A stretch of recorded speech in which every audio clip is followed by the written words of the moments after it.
Episode 13મો સ્થૂળ સંયોગો, સૂક્ષ્મ સંયોગો, વાણીના સંયોગો પર છે અને પરાધીન છે. આ વાક્યમાં 45 આગમો સમાઈ જાય છે. સત્સંગતિ કથય કિમ ન કરોતિ પૂષામ. સત્સંગ મનુષ્યના જીવનમાં શું ના કરી શકે? સામાન્ય રીતે ચક્રવર્તી જ્યારે 15 કર્મભૂમિમાં જન્મે છે ત્યારે તેમની પાસે કેટલા રત્નો હોય છે તે બાબતે આપણે જાણવા સહજ પ્રયત્ન કરીશું.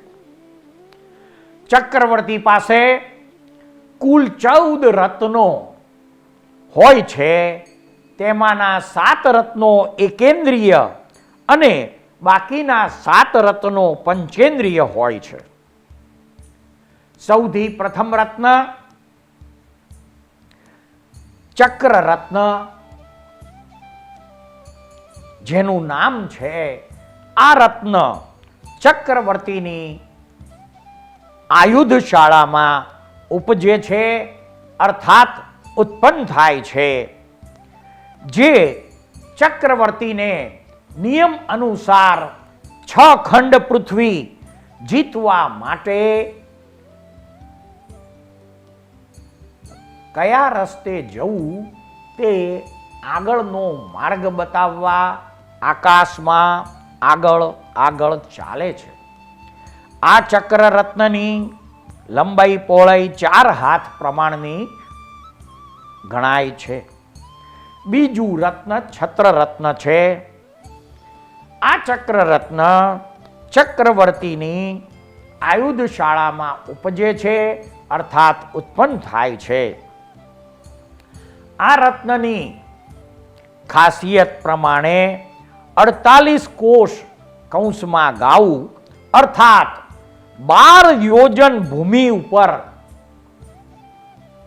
છાયા અર્થાત પડદા જેવું કામ કરે છે.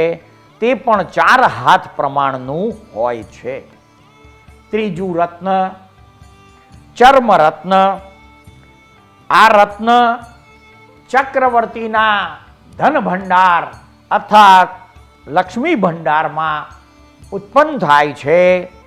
ચર્મ રત્ન ચક્રવર્તી જે સમયે આ પૃથ્વીના 6 ખંડ જીતવા માટે નીકળે છે ત્યારે ત્યારે માર્ગમાં આવતી તમામ નદીઓ પાર કરવામાં તેમને અને તેમના સૈન્યને સહાય કરે છે.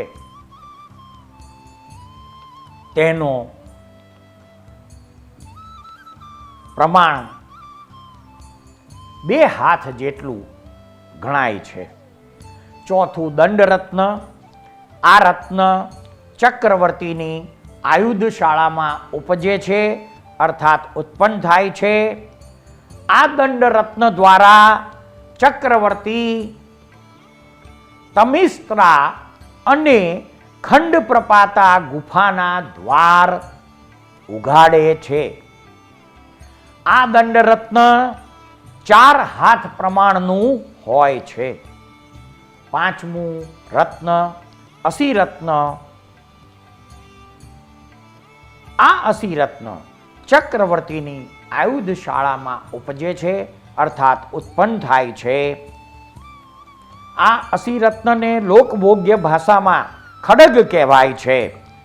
આ અસી રત્ન ચક્રવર્તીના હાથમાં ધારણ કરેલું હોય છે, જે શત્રુઓને અને શત્રુના સૈન્યને હણવામાં ચક્રવર્તીને સહાયક બને છે. આ અસી રત્ન 50 આંગળ લાંબુ, 16 આંગળ પહોળું અને અર્ધ આંગળ જાડું હોય છે. છઠ્ઠું રત્ન મણિરત્ન. આ રત્ન ચક્રવર્તીના ધન ઉર્ફે લક્ષ્મીના ભંડારમાં ઉપજે છે અર્થાત ઉત્પન્ન થાય છે. અને આ મણિરત્ન રાત્રિના અંધકારમાં પ્રકાશ ફેલાવવાનું કામ કરે છે. ચક્રવર્તી જ્યારે 6 ખંડ પૃથ્વી જીતવા નીકળે ત્યારે સૂર્યાસ્ત થયા પછી તેમની પોતાની છાવણી તથા સૈન્યની છાવણીમાં પ્રકાશ ફેલાવવાનું કામ મણિરત્ન કરે છે. તેની લંબાઈ પહોળાઈ તે 4 અંગુલ લાંબુ અને 2 અંગુલ પહોળું હોય છે. સાતમું રત્ન એકેન્દ્રિય, જેનું નામ છે કાંગણી રત્ન.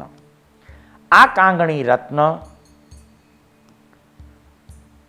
ચક્રવર્તીના ધન ભંડારમાં અથવા લક્ષ્મીના ભંડારમાં ઉત્પન્ન થાય છે, ઉપજે છે.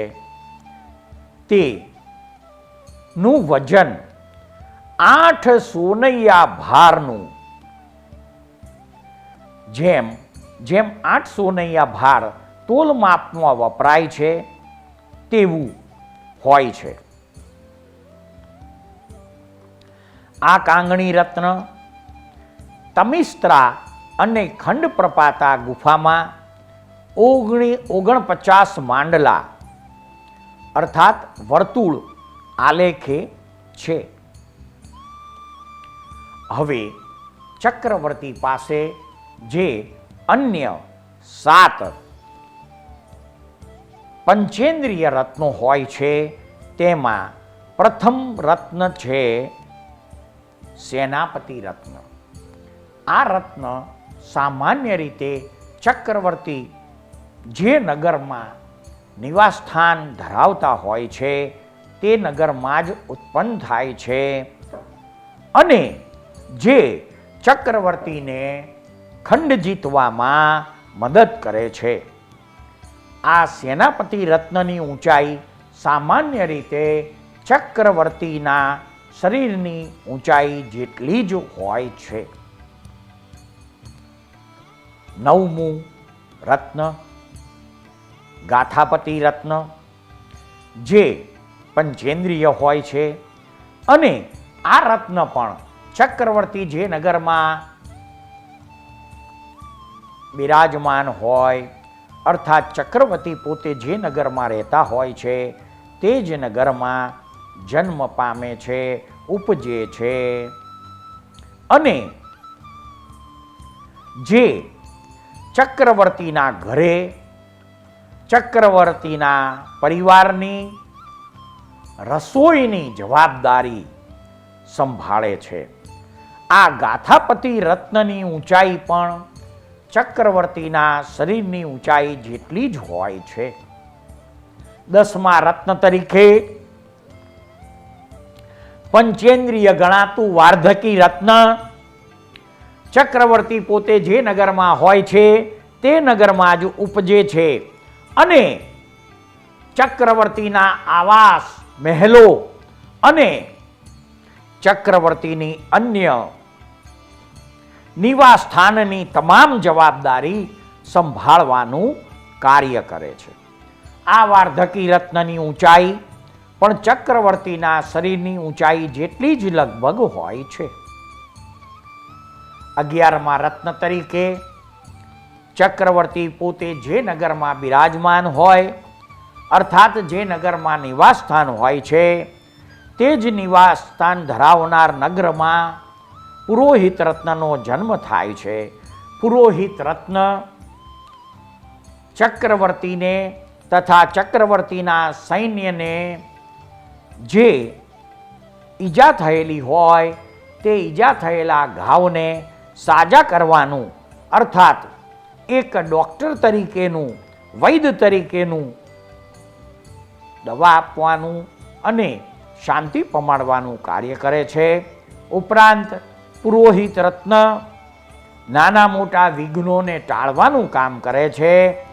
તે પુરોહિત રત્નની શરીરની ઊંચાઈ પણ ચક્રવર્તીના શરીરની ઊંચાઈ જેટલી જ લગભગ હોય છે. 12મું રત્ન સ્ત્રી રત્ન.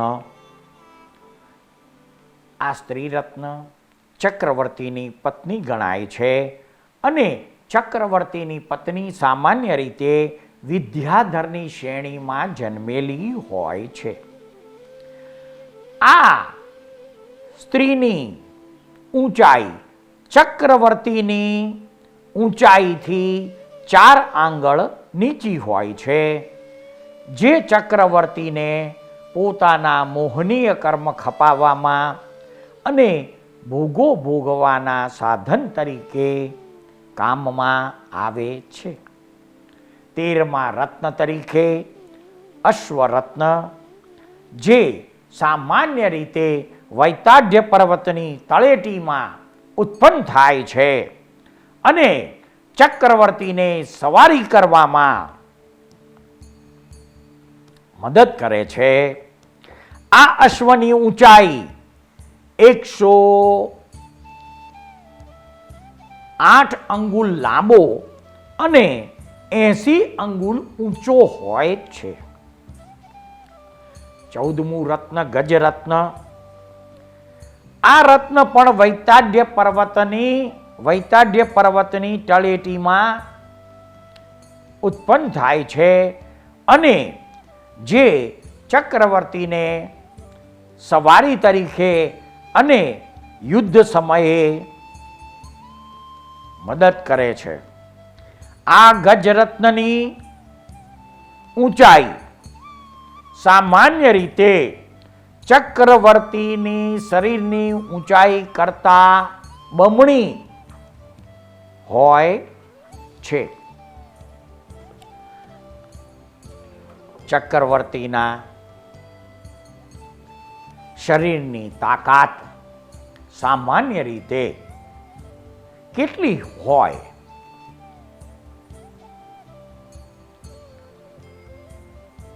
તો કે ચક્રવર્તીને આટલું બધું શારીરિક બળ, શક્તિ કોણ પૂરું પાડતું હશે? તે કેવા આહારનું ભોજન કરતા હશે? તો કે ભાઈ એના માટે આપણે એક સામાન્ય ઉદાહરણ લઈશું કે ભાઈ આ પૃથ્વી પર જન્મનાર પ્રત્યેક વ્યક્તિ અર્થાત મનુષ્ય દૂધ પીને વૃદ્ધિ પામે છે, વિકાસ પામે છે અને મોટો થાય છે. તો કે ભાઈ સામાન્ય રીતે ચક્રવર્તીઓ કેવી રીતે અને કેવું દૂધ પીતા હોય છે કે જેને આધારે તેમના શરીરમાં અદ્ભુત બળ, અદ્ભુત શક્તિ અને અદ્ભુત તાકાત રહેલી હોય છે.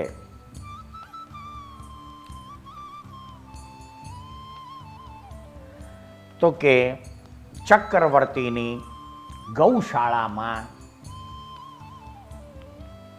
ખૂબ જ ઊંચી જાતિની પસંદ કરેલી હજારો ગાયો અસ્તિત્વમાં હોય છે. આવી પસંદ કરેલી ઊંચી જાતિની ગાયોને ખૂબ સુંદર પ્રકારના પૌષ્ટિક આહારો અને 7 પ્રકારના ધાન્યો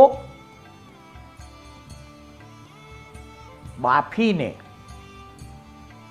ખવડાવવામાં આવતા હોય છે.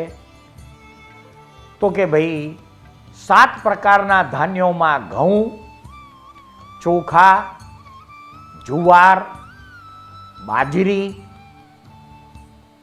મકાઈ, સૂકા મકાઈના દાણા, ચણાની દાળ અને 7મા ધાન્ય તરીકે મગ, આ બધાને જાડા દળીને બાફીને આ 7 ધાન્ય જે પસંદગી યુક્ત ઊંચી જાતિની ગાયોને ખવડાવવામાં આવે અને એ ગાયોનું જે દૂધ કાઢવામાં આવે તે પાછી આ 1000 ગાયો કરતા પણ ઊંચી જાતિની અર્થાત એના કરતા સુપર ક્વોલિટી, ઉચ્ચ ક્વોલિટીની 100 ગાયોને આ 1000 ગાયોનું જે દૂધ નીકળે તે આહાર તરીકે પીવડાવવામાં આવે. હવે આ જે 100 ગાયોનું જે પાછું દૂધ નીકળે તે ઉચ્ચ ક્વોલિટીની 10 ગાયોને આહાર તરીકે પીવડાવવામાં આવે અને આ 10 ગાયોમાંથી જે દૂધ નીકળે છે તે ચક્રવર્તીની ગૌશાળામાં રહેલી કામધેનુ સમકક્ષ ગણાતી એક ગાયને આહાર તરીકે પીવડાવવામાં આવે અને આ જે કામધેનુ જેવી, કામધેનુ સમાન જે દિવ્ય ગાય છે તે ગાયનું જે દૂધ નીકળે તેમાં કેટલાય પ્રકારના કિંમતી મસાલા નાખીને, જેમ કે ભાઈ કેસર, કસ્તુરી,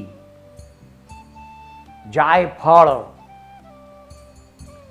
જેવા સુગંધિત કિંમતી મસાલા નાખીને ઉકાળવામાં આવેલું દૂધ ચક્રવર્તીઓ પીતા હોય છે. તેથી તેમના શરીરમાં એક અદ્ભુત બળ, શક્તિ અને તાકાત ઉત્પન્ન થયેલી હોય છે. સામાન્ય રીતે ચક્રવર્તીના હાથની તાકાત કેવી હોય તો એક તાંબાનો ઘડો જો તેમના હાથમાં આપવામાં આવે તો તે હાથમાં ઝાલીને તેને રોલિંગ મિલની જેમ પતરું કરીને તમને પાછો આપી દે, એવી તાકાત એમના હાથમાં હોય છે. હવે શાસ્ત્રોમાં ચક્રવર્તીની તાકાતનું વર્ણન જે પાવરની અપેક્ષાએ વર્ણવેલ છે તે જાણવા આપણે પ્રયત્ન કરીશું. તો કે ભાઈ ચક્રવર્તીની પાસે મૂળ તાકાત કેટલી હોય? તો કે 12 સુરવીર યોદ્ધાઓનું બળ એક આખલામાં હોય છે. 10 આખલાનું બળ એક ઘોડાની અંદર હોય છે. એવા 12 ઘોડાનું બળ એક પાડાની અંદર હોય છે. 50 પાડાઓનું જે બળ ભેગું કરીએ એટલું બળ એક હાથીમાં હોય છે. આવા 500 હાથીનું બળ ભેગું કરીએ ત્યારે આટલું બળ એક સિંહમાં હોય છે. આવા 2000 સિંહોનું બળ ભેગું કરીએ તો એક અષ્ટાપદનું બળ હોય છે. આવા 10 લાખ અષ્ટાપદનું બળ ભેગું કરો એટલું બળ એક બલરામનું હોય છે. આવા 2 બલરામનું બળ ભેગું કરો એટલું બળ એક વાસુદેવમાં હોય છે. અને 2 વાસુદેવનું બળ ભેગું કરીએ એટલું બળ એક ચક્રવર્તીમાં હોય છે.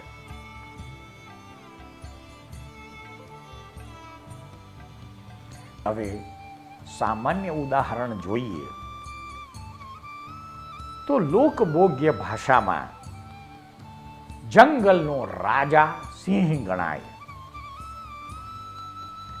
આપણે હમણાં જ જાણ્યું કે ભાઈ 500 હાથીનું બળ, એક સિંહની અંદર કેટલું બળ હોય છે? 500 હાથીનું.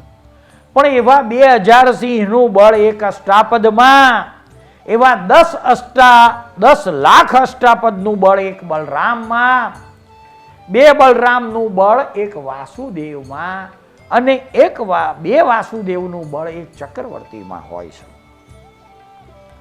તો કે આવો ચક્રવર્તી જો રસ્તામાં સિંહ મળી જાય ને તો સિંહને એ પોતાના 2 હાથની તાકાતથી ફાડી નાખે. સિંહ એને ફાડી શકે નહીં. કારણ કે આપણે અગાઉ જોયું કે 2000 સિંહનું બળ, 2000 સિંહનું બળ.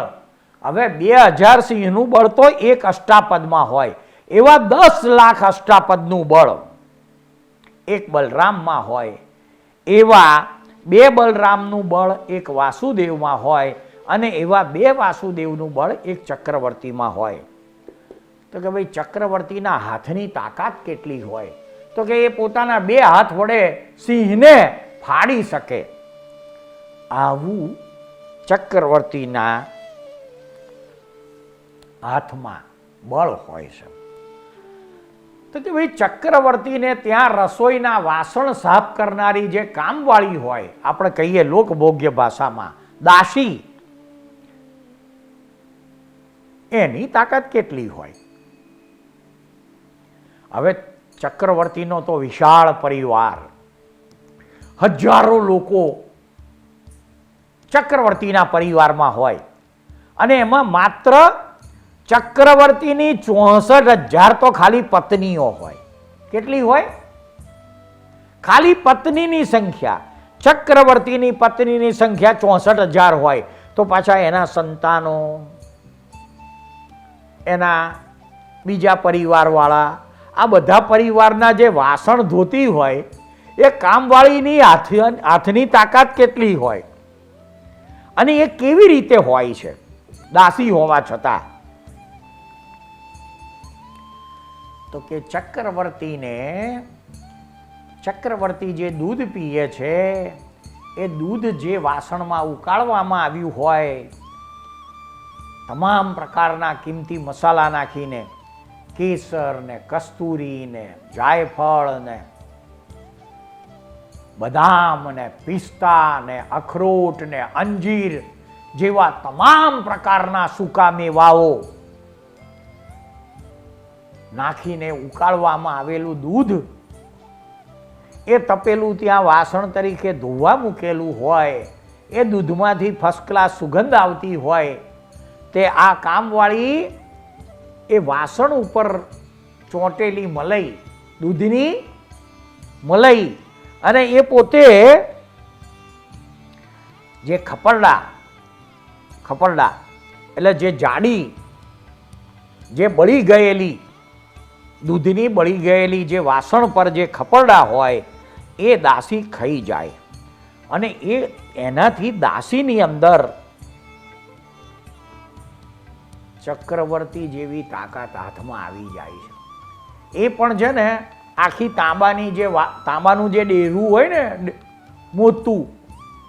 મોતું તાંબાનું વાસણ, એને આમ ખેંચીને પતરું કરી શકે એવી તાકાત તો એના હાથમાં હોય. ત્યારે એ આટલા બધા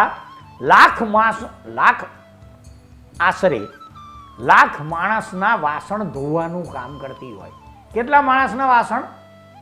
1 લાખ માણસના વાસણ ધોવા. તો એની તાકાત કેટલી હોય, તો એની સ્ફૂર્તિ કેટલી હોય. હવે આ જ રીતે ચક્રવર્તીના શરીરે ચંદન ઘસતી હોય ને જે સ્ત્રી, ચંદન અને દિવ્ય વિલેપનનો લેપ કરતી હોય, એની તાકાત પણ આટલી જ પ્રચંડ હોય છે કે આ ચંદન ઘસવાવાળી સ્ત્રી વજ્ર જેવા હીરાને આમ છે ને ચપટીમાં ચોળી અને ચૂર્ણ કરી નાખે. હવે આ પૃથ્વી ઉપર સૌથી કઠણમાં કઠણ કોઈ પદાર્થ હોય તો એને હીરો કહેવામાં આવે છે. હીરા પર હથોડી મારો તો હથોડી તૂટી જાય, પણ હીરો તૂટતો નથી. આવા હીરાને ચક્રવર્તીના શરીર ઉપર ચંદન ઘસનારી જે દાસી હોય છે એ હાથમાં મસળીને એનું ચૂર્ણ કરી નાખે. આવી તાકાત તો ચંદન ઘસનારી દાસીમાં હોય છે. તો કે ભાઈ 3 સ્ત્રીઓ ચક્રવર્તીના પરિવારમાં, એક તો જે વાસણ સાફ કરનારી દાસી હોય એની, બીજું ચક્રવર્તીના શરીર ઉપર દિવ્ય ચંદન અને વિલેપનનો લેપ કરનારી દાસી, અને ત્રીજી ચક્રવર્તીની પોતાની પત્ની, જેને સ્ત્રી રત્ન ગણવામાં આવે છે. આ ચક્રવર્તીની પત્નીના હાથની તાકાત પણ જે વિદ્યાધર શ્રેણીમાં જન્મી હોય છે એ સ્ત્રીની તાકાત કેટલી હોય તો કે એ પણ આમ મુઠ્ઠીમાં હીરો લઈને એને આમ ચપટીમાં એનું ચૂર્ણ બનાવી દે એ હીરાનું, અને એ ચૂર્ણથી પોતાના પતિના કપાળમાં તિલક કરે છે. હીરાના ચૂર્ણનું તિલક આમે હાથમાં મસળીને બનાવી દે અને એનું તિલક પોતાના પતિને કરે છે. આવી આ 3 સ્ત્રીઓની તાકાત અને તે ચૂર્ણનો ચક્રરત્ન તરીકે, સ્ત્રી રત્ન તરીકે, જેમ ચક્રરત્ન છે એમ ચક્રવર્તીનું જે સ્ત્રી રત્ન છે એ આવા હીરાનું ચૂર્ણ બનાવીને એનો પોતાના ઘરના આંગણે સાથીઓ પૂરતી હોય છે. શું પૂરતી હોય છે? તો કે ભાઈ ચક્રવર્તીને ત્યાં વૃદ્ધિ એટલે કે સમૃદ્ધિ, વૈભવ અને ઐશ્વર્ય આળોટતા હોય. શું હોય? ચક્રવર્તીને ત્યાં સમૃદ્ધિ તો હોય, વૈભવ પણ હોય, ઐશ્વર્ય પણ હોય અને દિવ્ય પ્રકારની સંપત્તિ આળોટતી હોય. હવે ચક્રવર્તીઓ પોતાના ગળામાં કેવો હાર પહેરે છે? સૃષ્ટિના અદ્ભુત રહસ્યો નામાભિધાનથી અલંકૃત થયેલી સિરિયલના એપિસોડમાં રજૂ થયેલી વાણીને શાંતિથી ધીરજપૂર્વક સાંભળનાર પ્રત્યેક શ્રોતાનો તથા આ સિરિયલ નિહાળનાર પ્રત્યેક દર્શકોનો અમો સાચા અંતસ્કરણપૂર્વક આભાર માનીએ છીએ. જય સચ્ચિદાનંદ.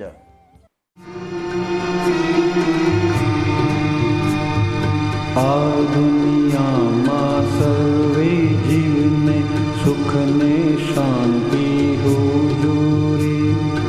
આ દુનિયામાં સર્વે જીવને સુખ ને શાંતિ હોજો રે.